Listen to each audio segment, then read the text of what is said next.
Hey, what's going on, everyone? It is the Great White Stoat coming at you from the Great West Coast.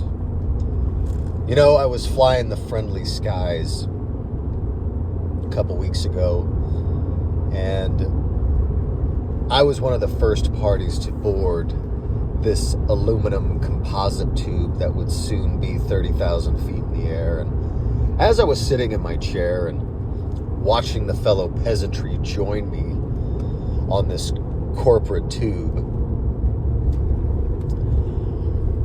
I'm not going to say I was shocked, but I was just surprised at just how fat everybody in this small slice of population was. Just fat, if not obese, and dare I say morbidly obese, save for the few people that you could tell were actually either going to the gym or participated in some regular physical activity, somebody with hyperthyroidism, or teenagers or college athletes.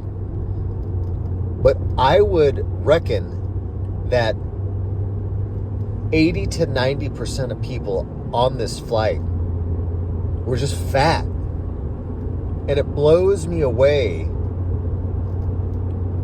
how many people were fat, and overhearing the discussions about the cost of healthcare insurance. In fact, one fat person I know kvetches regularly about wanting to lose 100 pounds because that's how overweight they are. And the first thing out of their mind or their mouth is, I need to start going to the gym. No, fatty, you need to stop eating. And I'm couching this from a perspective of the last few weeks, I've engaged in multiple 24-hour fasts. And we're not talking fasts that are rooted in not just looking out for personal health, but for spiritual reasons and also mental discipline. And it just blows me away that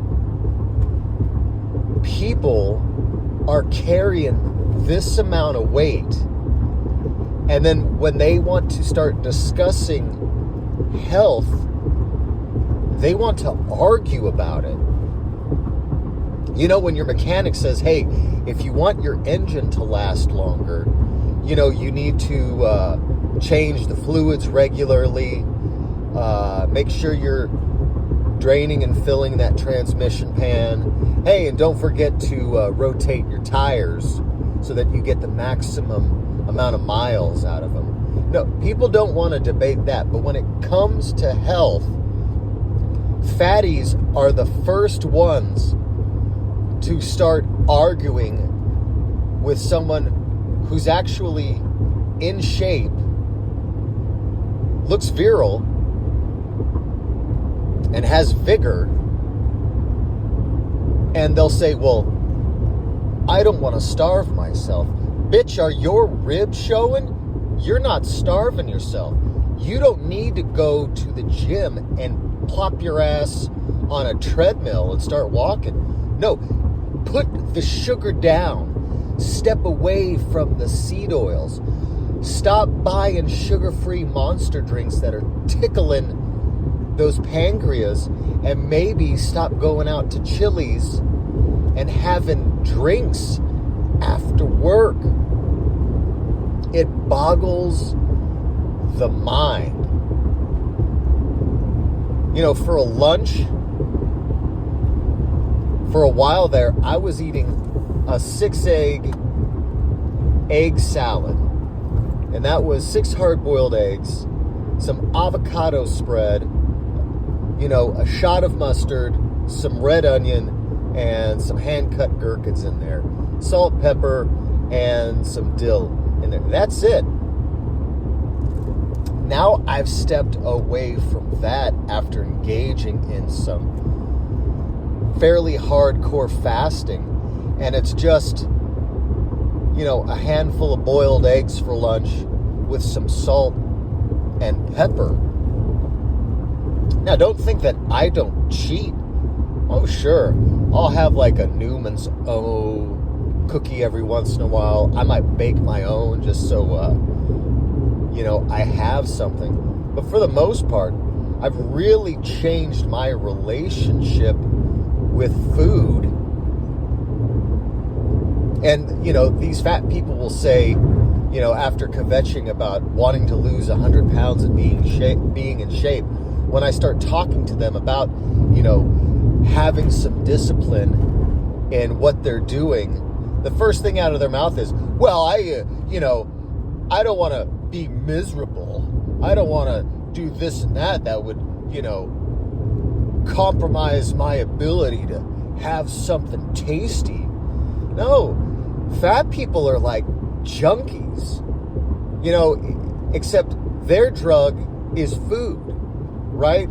If their food was cocaine, they'd be in a bathroom doing big fat lines off the toilet regularly. I don't get it. And it blows my mind how fatties are quick to always whine about, health insurance costs and vaccines and all this stuff. And they want to argue about what it takes to be healthy. That's all I got.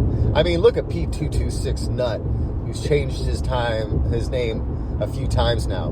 Good God. His latest diatribe where he has gone off the rails. Bro, your biggest enemy is diabetes at this point, fatty liver disease, and edema. Straight up. Hope you guys are doing well. So, pal, that is fantastic that you are doing yoga. I would like to hear your perspective on it and what it was like the first few classes.